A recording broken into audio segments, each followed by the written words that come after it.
Dialogue pour le temps présent et pour les temps futurs. Une émission de Marc Wielinski, tous les dimanches de 13h à 14h sur RCJ. Où va notre monde? Comment mieux le comprendre? Que puis-je faire pour l'améliorer? Que m'est-il permis d'espérer? Aujourd'hui, les cellules, une histoire de la vie avec Christian Sardet.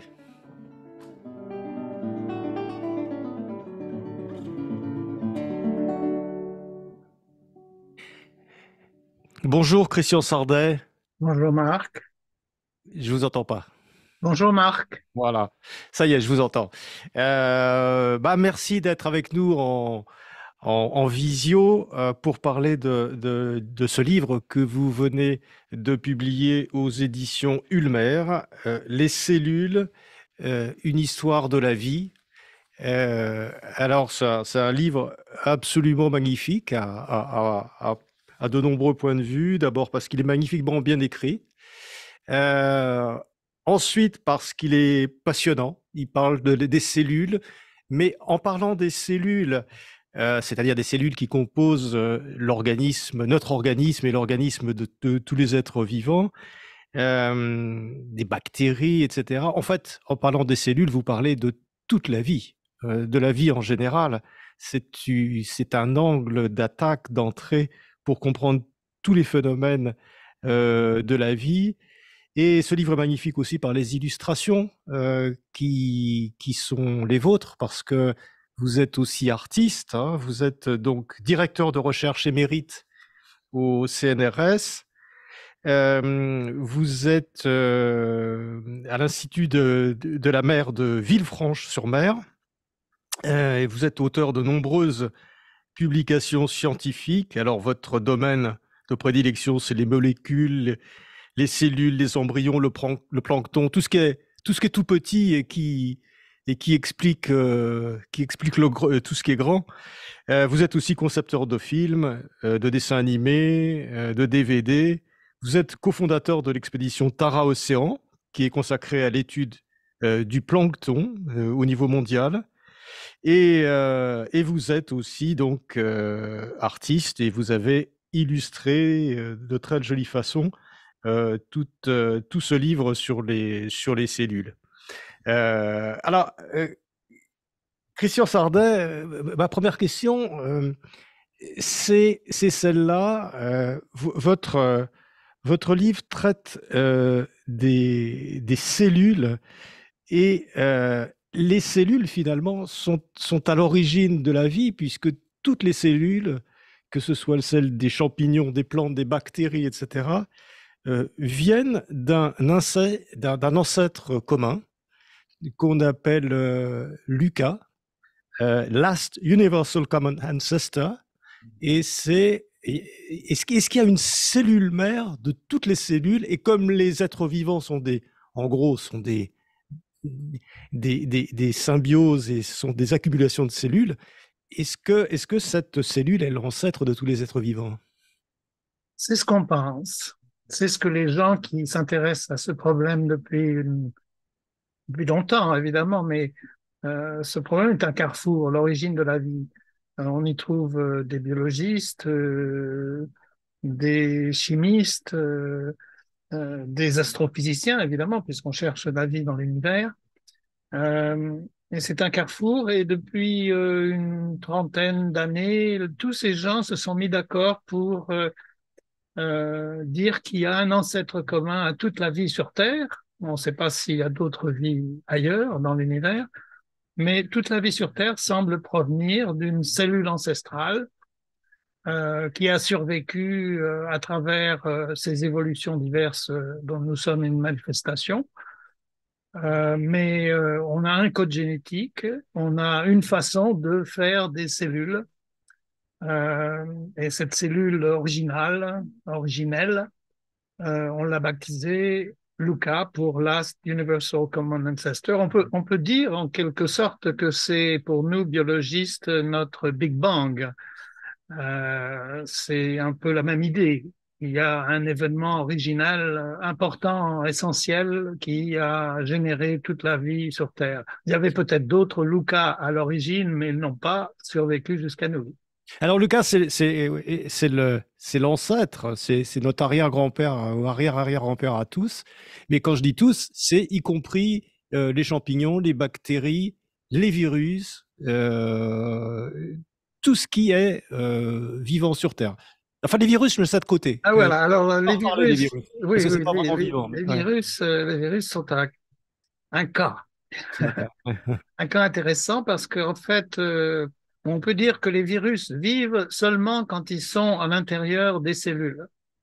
Ouais, Voilà. À l'extérieur, bon, c'est une forme qui est constituée de mêmes constituants que les cellules, c'est-à-dire essentiellement des acides nucléiques et des protéines des graisses, des lipides et quelques sucres. Mais ils n'ont pas de vie propre à l'extérieur puisqu'ils sont pas capables de se reproduire tout seuls. Donc ils vivent à l'intérieur des cellules. Voilà. C'est ce qu'on peut dire des virus. Donc, alors ils si sont on pas prend... vraiment des cellules, mais ils sont une partie importante de la vie, évidemment, puisque on estime qu'il y a environ 10 fois plus de virus que de cellules Ouais. Alors, on ici. va revenir sur les virus parce que c'est vraiment passionnant. Je voudrais juste reprendre un petit peu la chronologie. Donc, le mot cellule a été créé, inventé par un certain Robert Hooke, c'est ça? C'est-à-dire un Oui, scientifique anglais du XVIIe siècle qui a pris comme modèle les cellules de moine. Il a, en fait, il a découvert avec des microscopes, les tout premiers microscopes, il a découvert les cellules et il a dit, oui. tiens, Alors, cette idée, c'est que quand il a regardé une petite tranche de liège, il a vu des petites cubicules qui lui ont rappelé en fait les cellules des moines ou les cellules des prisonniers. Et c'est pour ça qu'il les a baptisées cells. Et le nom est resté. euh, comme le nom pour ce qui désigne l'unité de tout ce qui vit. ouais. Ouais. Et ça a été une découverte de l'observation d'abord, c'est-à-dire c'est voilà, l'amélioration des lentilles grossissantes, Voilà. Ah ben, notamment chez les Hollandais au XVIIe siècle, qui a fait que finalement on est tombé dessus, on se dit c'est bizarre, le tissu des êtres vivants, il n'est pas uniforme comme on le pensait, il est fait de plein de petites cellules comme ça. voilà. Il est fait de petites briques constitutives qui sont les cellules. Petit à petit, cette idée s'est imposée avec les observations microscopiques. C'est un petit peu la même chose mais dans l'infiniment grand, quand on s'est mis à observer avec des télescopes. Ben, quand on s'est mis à observer avec des microscopes, on a réalisé que la vie était faite de sous-unités vivantes des cellules. On a commencé à voir des... En fait, c'est un drapier hollandais qui était devenu maître dans la confection des lentilles à l'origine pour voir les fils, qui a ensuite regardé de l'eau ou l'eau d'une mare, par exemple, et qui a vu qu'il y avait toute une faune microscopique. Il s'est mis à regarder des spermatozoïdes aussi, il s'est mis à regarder, il a même vu les bactéries, sans savoir vraiment à l'époque que c'était des bactéries, mais il a vu qu'il y avait des petites choses qui s'agitaient dans tous les liquides qu'il regardait. Il a dû être très surpris quand même parce que Oui, il a on été s'attendait pas à ça. surpris, il a été surpris, et il n'a pas été pris au sérieux au début. Il a écrit, je ne sais plus combien de lettres, je le dis dans le livre, pour aller à l'Académie royale en Angleterre pour parler de ses découvertes. Et il a fallu pas mal de temps avant que les gens se rendent compte qu'il avait raison. Parce qu'il avait fait, en fait, il avait fabriqué des microscopes qui étaient plus performants que tous les microscopes qui avaient été utilisés à l'époque. Donc, il avait vu beaucoup plus de choses, évidemment, à cause de la résolution qu'il pouvait atteindre avec ces microscopes qui étaient minuscules, mais assez performants. Mais alors, Christian Sardet, on voit bien dans votre livre cette histoire, parce que en même temps, ça parle de tout le vivant, toutes les cellules, et puis ça reprend à chaque fois l'historique, comment est-ce qu'on a découvert ça. Mais il y a quelque chose qui m'étonne un peu. Vous parliez de l'astronomie, lorsqu'on a découvert que voilà, les planètes, etc., ça a été une révolution dans la cosmologie. Et quand on découvre les cellules, c'est-à-dire la discontinuité de la matière, on a l'impression que c'est finalement, ça met un peu de temps pour s'imposer, mais dans le monde scientifique, c'est pas aussi révolutionnaire que les découvertes cosmologiques. Comment Oui, c'est une histoire lente. Elle s'étale, disons, la théorie cellulaire s'étale sur au moins 200 ans entre le moment où on est conscient qu'il y a des cellules et le moment où on réalise que les plantes et les animaux en particulier sont faits de mêmes entités cellulaires. Euh, c'est une histoire lente, c'est une histoire où il y a beaucoup de participants, surtout européens évidemment, quasiment uniquement européens d'ailleurs, pour tout le début. C'est dommage que l'Europe n'ait pas su mettre en valeur cette contribution absolument essentielle. Euh, et, et petit à petit, on réalise que tout ce qui vit est fait de cellules. Voilà, c'est aussi simple que ça. Pour vivre, il faut être une cellule. Euh, Alors, Christian Sardin, si on remonte un petit peu le cours, ou plutôt qu'on le redescend le cours des choses, il y a la première cellule, donc Lucas, enfin, cette première cellule hypothétique, et il y a deux familles qui apparaissent à ce moment-là. Alors, je crois que c'est aux alentours de, vous me direz, mais aux alentours de 4 milliards d'années ou quelque chose comme ça, ou 3,7 milliards d'années. Enfin, on n'est pas à quelques milliards d'années près. Il y a dans ce qu'on appelle les prokaryotes et d'un autre côté, les eucaryotes. C'est le premier grand embranchement, ou la première grande scissiparité, si on pourrait dire, du monde de ces micro-organismes. oui, alors effectivement, on pense que Luca a donné naissance à deux grands types de micro-organismes. Les gens connaissent tous les bactéries, mais ils ne connaissent pas l'autre branche qui s'appelle les archées. Et, euh, et ensuite, il y a une évolution constitue autour de 1,5, 2 milliards d'années, peut-être même un peu plus. Il y a une certaine controverse vis-à-vis de cette évolution, qu'il y a un nouveau type de cellule avec un noyau qui se crée. Ça, ce sont les cellules eucaryotes. Eucaryote, ça veut dire noyau, avec noyau. Cellules avec noyau et prokaryotes, cellules sans noyau. Donc, les bactéries et les archées, qui sont ancestrales, plus qui ont précédé les eucaryotes, les cellules avec noyau, n'ont pas de noyau. Leur ADN est dans leur cytoplasme, mais n'est pas délimité par une membrane qui les enferme et qui les protège, comme dans nos cellules à nous, qui nous sommes des eucaryotes. Mm. Alors, les eucaryotes, c'est les animaux, les plantes, les champignons et les algues. Et Ouais. surtout les multicellulaires, c'est-à-dire les organismes comme nous qui sommes constitués de beaucoup de cellules. Alors, si pour pour être simple, et vous allez me dire si j'ai bien compris, vous avez donc les prokaryotes qui sont constitués, qui sont des cellules sans noyau et qui sont constituées de bactéries et d'archées. Les archées étant, on les a découverts assez récemment, hein, c'est bien ça? Récemment, maintenant, ça date quand même des années 80. Du XXe siècle. Oui, bien sûr. C'est quand même, Donc, oui, ça fait une quarantaine d'années. voilà, on était déjà C'était nés. une grosse surprise. C'était une grosse Ouais, surprise. On n'avait pas pensé qu'il y avait deux types de micro-organismes.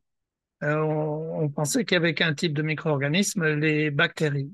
Et puis, en regardant les organismes qui vivaient dans des conditions extrêmes, les sources très chaudes en particulier, les biologistes moléculaires se sont aperçus qu'en fait, il y avait deux types d'organismes vraiment qu'on pouvait distinguer parce qu'ils ont des différences moléculaires assez prononcées. Et voilà.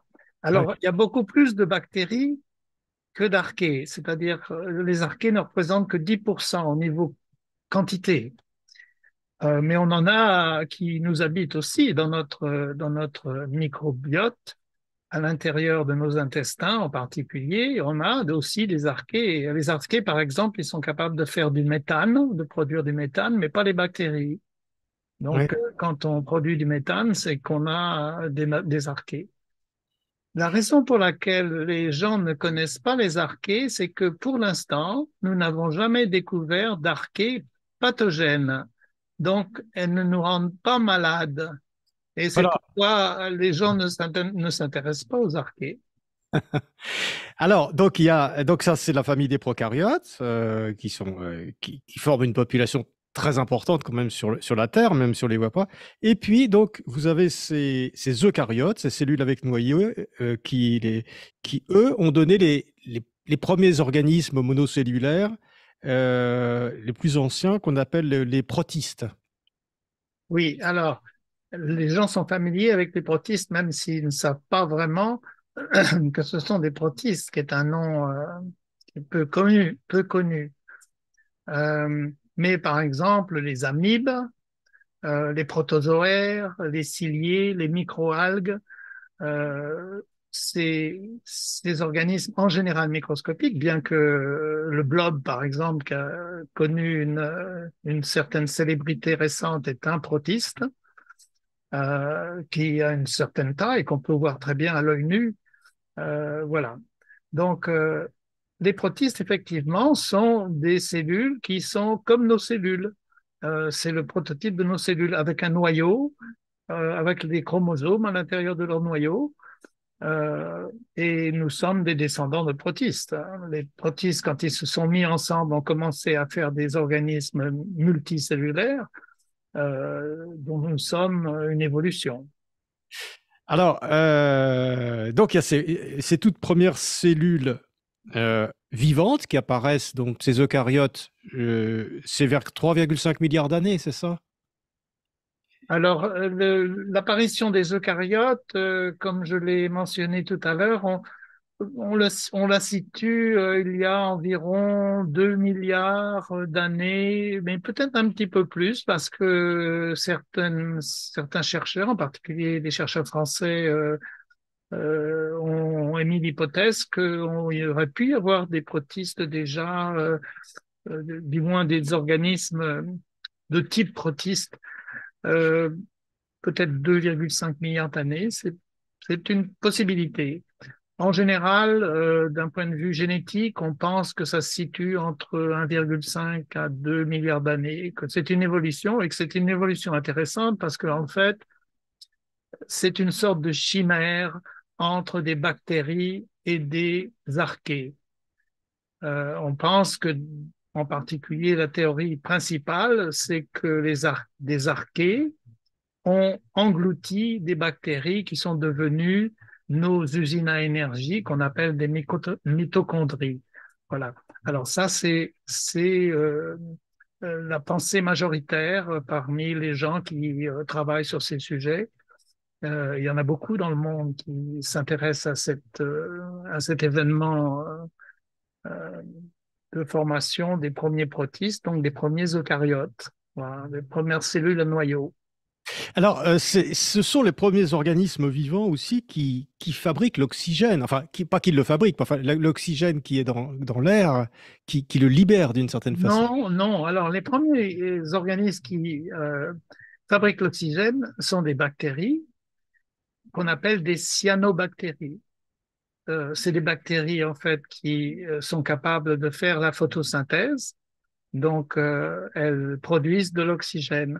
Et on situe cet événement, qui est un événement très important, autour de, disons, 1 milliard d'années après l'origine de la vie sur Terre environ.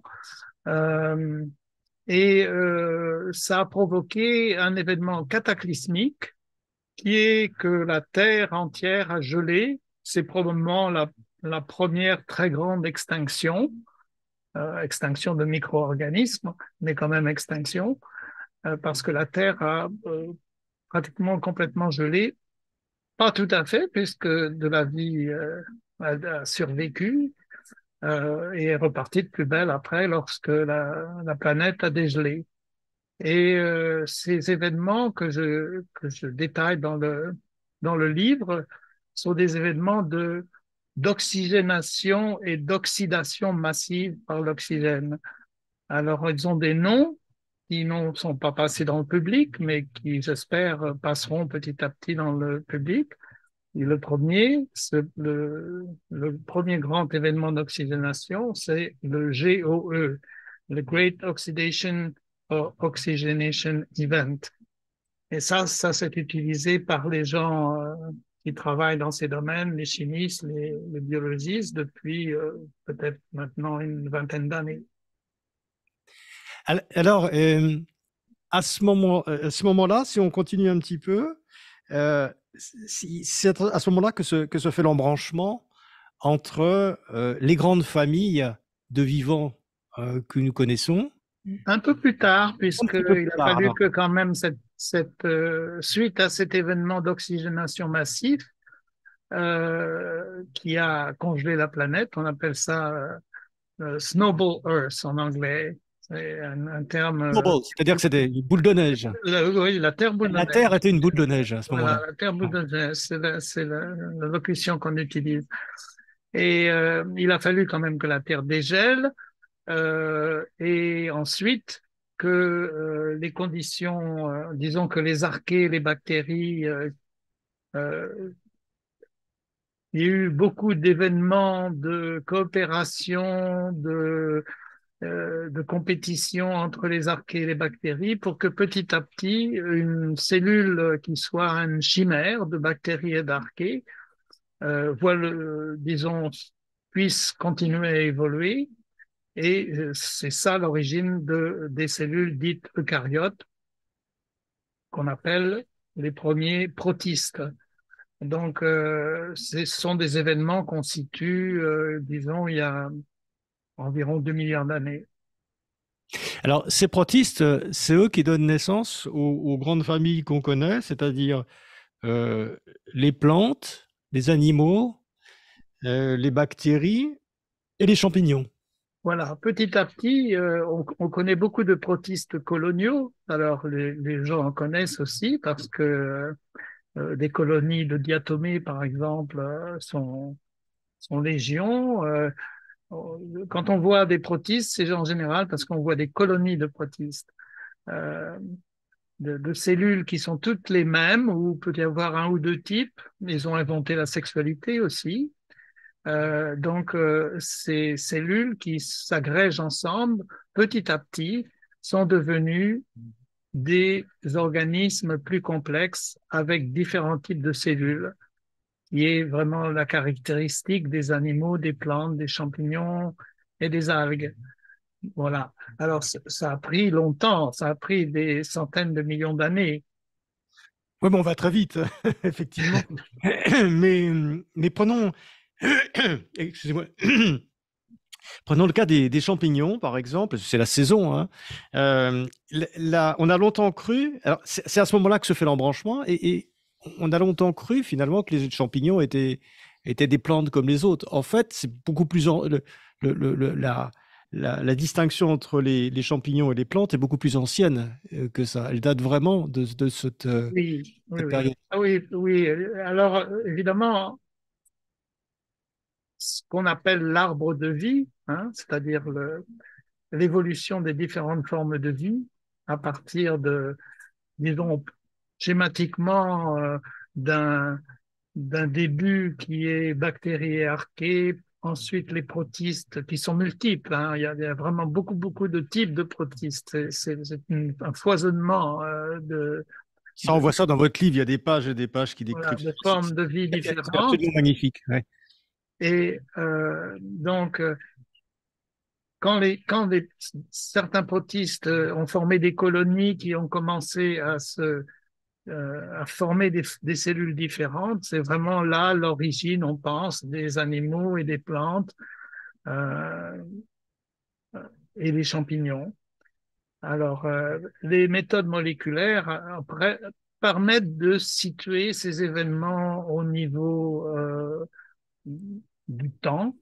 On peut voir l'évolution des gènes, l'évolution des protéines avec le temps. On peut ainsi remonter avec certaines incertitudes, mais avec les techniques qui sont de plus en plus sophistiquées d'analyse des gènes et des génomes, on peut vraiment arriver à un arbre de vie qui soit relativement fiable. Voilà.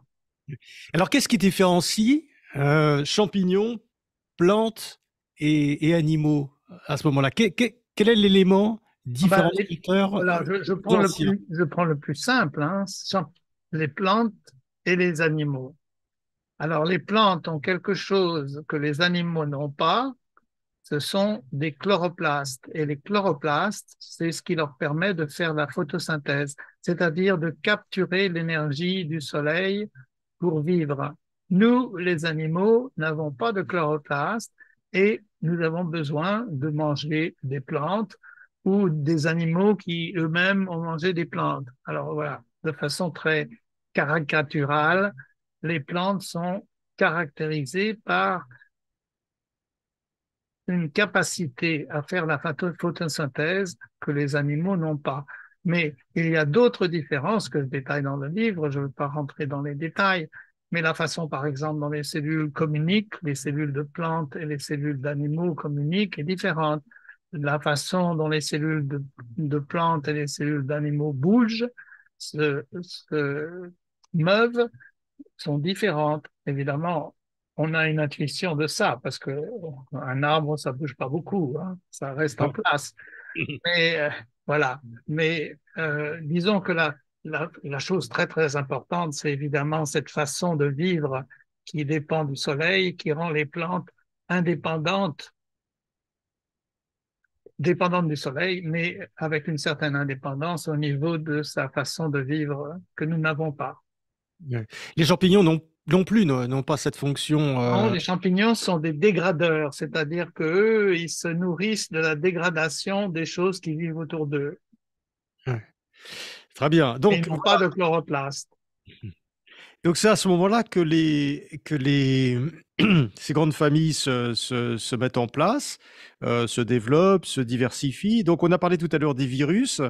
euh, alors, ces virus, on en dit un mot quand même, parce que j'ai été surpris, un petit peu effrayé, je dois dire. Il y en a partout. Enfin, vous Oui, dites qu'on vit dans un bain de virus. Alors, il y a oui, tout à des fait. virus qui sont les virus malfaisants qu'on connaît, virus du sida, virus du Covid, etc. Mais il y a des tas de virus qui sont très bienfaisants, enfin, je veux dire, et qui sont très positifs et qui nous ont appris, d'une certaine façon, on est ce qu'on est grâce aux virus que nous avons rencontrés. Oui, alors les virus sont vraiment un domaine fascinant. J'ai eu beaucoup de plaisir à écrire ce chapitre sur les virus. Euh, D'abord, on pense qu'ils sont vraiment ancestraux. Peut-être même qu'ils étaient des précurseurs, parce que un virus, c'est quand même une structure la plus simple du vivant avec quelques molécules bien agencées. Ensuite, effectivement, les virus sont des grands régulateurs du vivant. Euh, Ils rentrent, ils sortent des cellules et en faisant ça, ce sont des vecteurs d'échange génétique extraordinaires. Ils nous chipent des parties de génome où ils nous en donnent et ils vont les redonner à d'autres cellules. Donc, ils font partie du vivant. Ce sont des médiateurs ou des véhicules extraordinaires. Peut-être un langage entre les cellules. Je pense on découvre de plus en plus de choses avec le virus. Et évidemment, cette dernière pandémie a été extraordinaire au niveau des connaissances. On a mis un mois à connaître ce virus alors que ça avait pris des années, il y a 40 ans, pour connaître le virus du sida. On a vu à ce moment-là l'étendue des connaissances par rapport à ce qu'on savait il y a 40 ans. Mhm. Alors, il y a quelque chose aussi dans votre livre. Je prends un petit peu ce qui m'a le plus, ce qui m'a le plus étonné, ce qui m'a le plus émerveillé d'ailleurs, parce que enfin, on est dans un monde merveilleux quand même quelque part. Je pense que ça tient au talent avec lequel vous nous racontez cette histoire des cellules et du vivant. Et on est un peu dans le merveilleux. Et il y a, alors, je voulais vous demander quelques éclaircissements sur ce que vous appelez la force proton motrice. C'est-à-dire qu'on a l'impression qu'il y a une espèce de force qui traverse le vivant et qui est particulièrement importante. Qu'est-ce que c'est que cette force Alors oui, ça c'est une histoire intéressante parce que évidemment les gens ont un sentiment pour ce qu'est l'hérédité, l'information avec l'ADN qui sont passés, des mots qui sont passés dans la connaissance commune, mais on ne se pose jamais la question de quel est le moteur de la vie, qui est une question évidemment essentielle. C'est tout aussi important que l'information.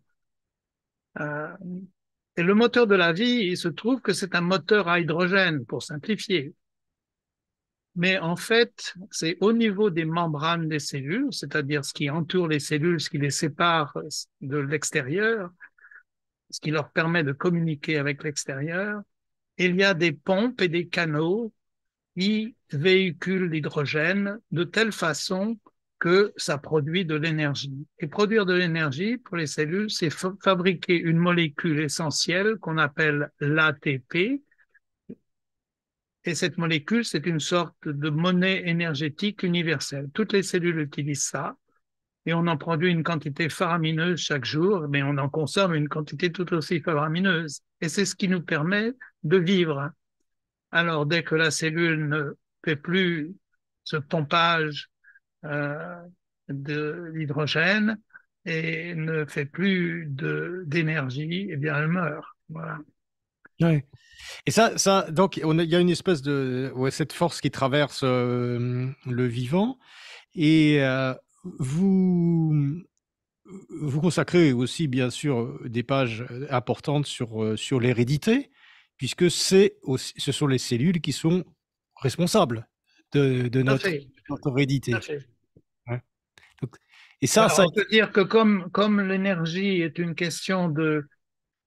Les cellules utilisent leurs membranes, les membranes pour produire de l'énergie, avec cette histoire de pompe à protons, l'hydrogène. Les cellules utilisent des chromosomes pour l'hérédité. Voilà. Alors donc, on voit que les cellules ont différentes structures qui, qui sont mises à profit pour régler les problèmes de la vie. Voilà, il faut bien trouver de l'énergie pour vivre, il faut bien avoir de l'information pour passer aux descendants. Et donc, ces problèmes cellulaires sont résolus par des structures qui ont leur propre euh, logique et leur propre structure. Voilà. alors, autre point assez fascinant, c'est que le vieillissement et la mort sont inscrits dans nos cellules, les nôtres, comme dans ceux de tous les êtres vivants, d'une certaine Tout à façon. fait, tout à fait. Il y a une espérance, si on prend des cellules et qu'on les met dans des petites boîtes de pétri, ce que les chercheurs font tous les jours, euh, et que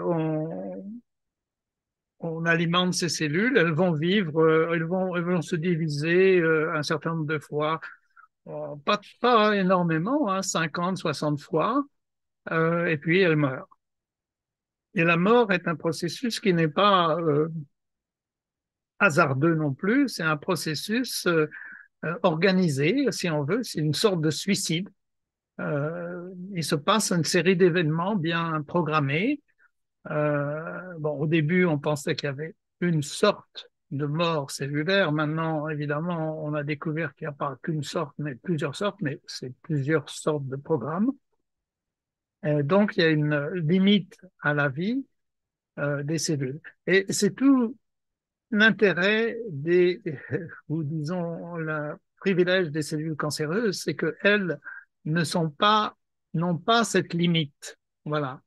Ouais. Et c'est pour ça que les cellules en culture qu'on a utilisées énormément en recherche sont des cellules d'origine cancéreuse. C'est parce que ça permet de les cultiver indéfiniment. Ouais. Mais alors, ce vieillissement de nos cellules et cette mort programmée d'une certaine façon, mais on s'aperçoit que c'est intégré dans le processus lui-même. Par exemple, si je vous ai bien lu, hein, encore une fois, je suis pas un spécialiste, dans l'embryogenèse, c'est-à-dire voilà, dans le développement d'un embryon, vous avez des cellules qui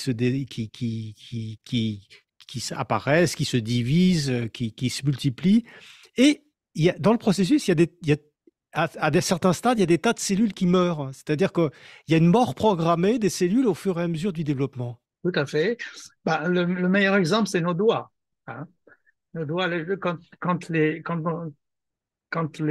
mains sont formées, au début, on n'a pas vraiment de séparation. Petit à petit, les cellules entre les doigts meurent. C'est une programmation de la mort pour former ce tissu. C'est-à-dire que sinon, Et cet on aurait organe. les mains palmées, quoi. Voilà, voilà. Alors, effectivement, chez les animaux, on est plus ou moins, on a ces tissus entre les cellules entre les doigts sont plus ou moins, meurent plus ou moins, dépendant de type d'animaux. Hein. Hmm. Et on Alors, s'est aperçu aussi, il y a un petit ver nématode qui a servi de modèle expérimental pour les biologistes depuis maintenant une trentaine d'années. Et on s'est aperçu que c'était vraiment programmé parce que c'est toujours les mêmes cellules qui meurent au même moment. Et on peut aussi perturber ces phénomènes de façon génétique. Si on touche un certain nombre de gènes clés qui sont importants pour ce processus, on peut éviter que ces cellules meurent ou on peut en faire mourir plus. et ce qui voudrait dire que si on vous lit bien et qu'on extrapole un petit peu, c'est que la mort fait partie intégrante de la vie. Tout à fait. Ah, ça, c'est clair. C'est clair que c'est un processus qui est vraiment intégré dans la vie cellulaire, oui, et la vie des organismes. Euh, évidemment, votre livre porte à des tas de réflexions sur la mort, mais sur la vie, sur le vieillissement, etc. Et donc, nous sommes un ensemble, une collection de milliers, millions, milliards, je ne sais pas, de cellules. Et vous dites à un moment quelque chose d'assez fascinant. Vous dites que la vie apparaît comme la manifestation de l'ensemble des conversations et des échanges cellulaires. C'est-à-dire que toutes ces, toutes ces cellules communiquent entre elles, conversent, s'échangent, etc., de manière extrêmement complexe, et que d'une certaine façon, l'énergie de la vie, enfin, le bruissement de la vie, c'est un peu ça, c'est-à-dire cette conversation, cet échange entre les cellules. Oui, je crois que c'est vraiment aucune cellule n'existe par elle-même. Voilà, c'est ça. Euh, Même les bactéries qui sont, il y a des bactéries coloniales hein, qui vivent en colonie, mais la plupart des bactéries vivent de façon individuelle, mais elles ont tout un réseau d'interaction avec leurs voisines qu'on commence à déchiffrer. Et évidemment, dans des organismes beaucoup plus complexes comme nous, les cellules non seulement communiquent avec, tout le monde sait qu'on a des hormones, hein, qui sont des vecteurs qui sont des molécules qui servent à certaines cellules à envoyer des signaux à d'autres, mais il y a un réseau de communication beaucoup plus complexe euh, qui est fait de petites bulles que les cellules s'envoient, qui s'est fait de petites tunnels entre cellules, qui est fait de portes qui s'ouvrent et qui se ferment, qui en fait font que les tissus sont vraiment euh, des choses extrêmement dynamiques. Euh, voilà. Mais c'est au point que l'on se demande en vous lisant si l'essentiel dans la vie, euh, est-ce que c'est vraiment cette matière des cellules ou plutôt ces espèces d'informations, informations, conversations, interactions qui existent entre ces différentes cellules, si c'est pas là-dedans plutôt que se trouve l'essence du vital. Oui, j'ai intitulé le dernier chapitre un réseau social de cellules, hein. Voilà. Et je crois que c'est bon, c'est effectivement c'est toute la complexité de la vie, c'est que ce réseau de communication est absolument extraordinaire. Et plus on recherche, plus on découvre des moyens de communication. Certains moyens de communication ont été découverts seulement ces dernières années, sont par exemple que les cellules s'envoient des ARN, des petits messages ARN dans des bulles. Euh, c'est quelque chose qui est assez récent comme découverte. On n'avait pas intégré ce phénomène qui, je pense qu'on l'a pas intégré non plus au niveau de ce que ça représente au niveau des échanges d'informations. Petit à petit, ça va. ARN, c'est ce qui transporte de l'information, hein, c'est ça? Voilà, voilà. Vous avez l'ADN et l'ARN, ça vous avez un chapitre là-dessus. C'est peut-être intéressant que vous nous redisiez, parce qu'on parle beaucoup d'ARN dans les vaccins, mais la différence entre l'ADN et l'ARN. Alors, ce sont deux molécules qui se ressemblent énormément, euh, mais l'ADN, c'est vraiment le support génétique, des gènes, et puis l'ARN, c'est le messager, c'est ce que l'ADN va être transcrit en ARN qui lui-même va être traduit en protéines. Donc, c'est le pauvre ARN avait été oublié. On parlait beaucoup, il y a encore quelques années, d'ADN, on parlait beaucoup de protéines et on avait oublié, le public ne connaissait pas l'ARN. On peut dire que c'est le côté positif du Covid et des vaccins, c'est de nous avoir fait connaître enfin l'ARN qui est tout aussi important que l'ADN et les protéines et qui sert de messager entre l'ADN et les protéines. Et l'ARN est vraiment un très grand régulateur dans les cellules et aussi un moyen de communication. Mais alors, juste quand on parle d'ARN messager, on en a parlé beaucoup, c'est un pléonasme, parce que l'ARN est toujours messager. Non, parce que Ah, justement, l'ARN est très complexe parce qu'il y a beaucoup de familles d'ARN différents. Alors, il y a des ARN qui jouent le rôle de messager, mais il y en a d'autres qui jouent le rôle de régulateur. d'accord. Il y en a d'autres qui jouent le rôle de euh, changer la consistance des cellules avec ce que j'essaye d'introduire dans le livre qui n'est pas passé vraiment encore dans la connaissance générale, qui est ce qu'on appelle des condensats. C'est-à-dire qu'on a découvert seulement depuis une dizaine d'années qu'il y a dans les cellules cette capacité à faire des mélanges un peu comme quand on mélange l'eau et l'huile et qu'on a ces petites gouttelettes qui se forment, eh bien la cellule utilise ça pour tout un tas de fonctions. Et ça, c'est une découverte très récente, par exemple. Et l'ARN joue un rôle important dans ces condensats.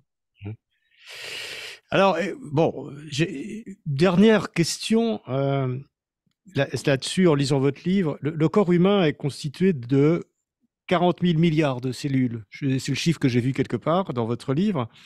Mais il y a le même chiffre, il y a le même nombre de cellules humaines et de cellules non humaines. On a à peu près 2 kilos en moyenne de cellules non humaines. C'est-à-dire que on est des êtres humains, mais on est constitué pour partie, et pour une grande partie aussi, de cellules non humaines, animales mais non humaines. Ça, c'est aussi, ça fait bizarre, quoi.